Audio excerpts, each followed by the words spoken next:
20 years ago, in December 1998, as a single 21-year-old, I sat at the back of the gym at the New South Wales Police Academy listening to the Police Legacy talk. All I remember from that talk is seeing a picture of elderly ladies having lunch and saying to myself, gee, must be nice that they're paying for a bunch of old ladies to have a lunch and get together. I'll support this charity. That day, I signed up for Police Legacy and thought nothing more of it. It was some 16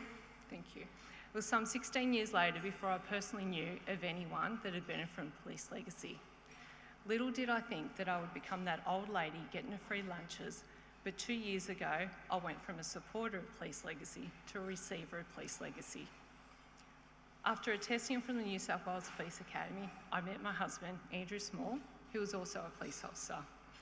We had 2 children together, Joshua and Charlie, and in 2009, Andrew was diagnosed with cancer.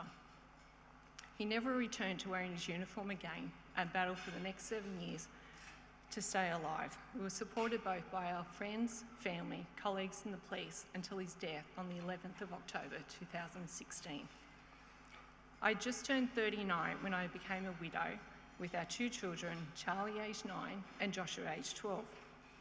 For Legacy, those free old ladies' lunches that I now turn up to are filled with fellow colleagues, partners that I once worked with, both male and female, and new friends that I've met in unfortunate circumstances.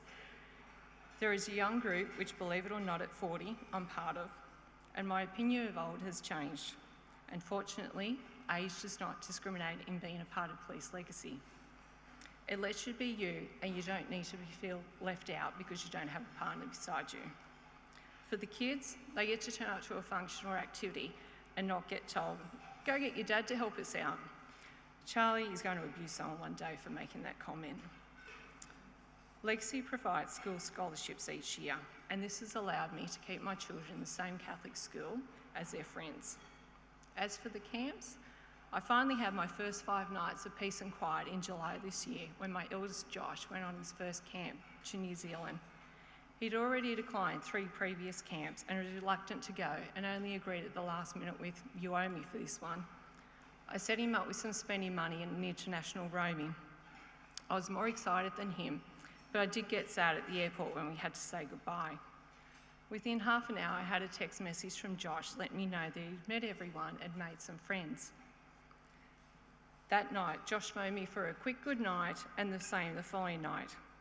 Even though Andrew's brother had told me not to harass him by calling or texting him as he was a teenager, and that would be embarrassing, by the 3rd day when I hadn't heard from Josh, I started sending many text messages to which he never replied.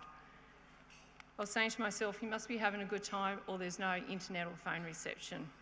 I'd resorted to stalking Police Legacy worker Lisa Doherty on Facebook by checking the camp postings. My realisation of worrying for nothing came on the day I was waiting to pick up Josh from the airport and was hearing the other mums commenting about how their child constantly phoned them or sent them through pictures of their activities. I realised at that point he did have coverage, and connecting to international roaming was clearly a waste of my time. I waited anxiously, and of course he was one of the last children to walk through the exiting gates. He had the biggest smile on his face, and he then continued for the rest of the trip home to tell me how much of a great time he had and how great the staff were to him. I've gotten over Josh not phoning him for 5 nights because for those 5 whole nights I kept a clean house. I didn't have to tell him to turn down the telly or to stop screaming at his friends on the Facebook. I knew that the child had returned because the loudness had also returned to the house that night, but he was a changed boy. He was more confident in himself, made his bed every morning, picked up his cups and plates off the lounge without being asked to, and even found a vacuum cleaner and used it on the whole house. But please don't get too excited for me, as this only lasted a week. But his confidence is still there. I'm truly looking forward to this January camp and hoping his helping out can last a bit longer this time. My biggest excitement will come when I can convince Charlie to also go on the camp. Perhaps he is too concerned, as he keeps asking me what I would do when both are not there, and I keep saying I'll be having Weet-Bix for dinner each night. But my biggest gift that Legacy has given my family is the birthday card and the $50 cheque that they receive each birthday. Last year, when Josh received his card in the mail, I handed it to him And he said, "Oh good, it's my present from Dad." I never thought before I was a receiver of this charity the true impact that Legacy makes on a family, but it does.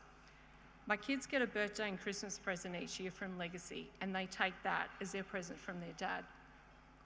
It wouldn't be the same if the gift had come from me or someone else, only Police Legacy, as that is the present that their dad had left for them by being part of the Police Legacy family. By buying your tickets tonight, you're supporting Police Legacy make a difference in mine, my children, and my Police Legacy friends' life, and I can't thank you enough. Police Legacy has given me new friends, sanity breaks, lunches with the young and old, and assisting me in getting through those Christmas and birthday times, and it wouldn't be possible without your generosity. Thank you for tonight, and thank you for supporting us.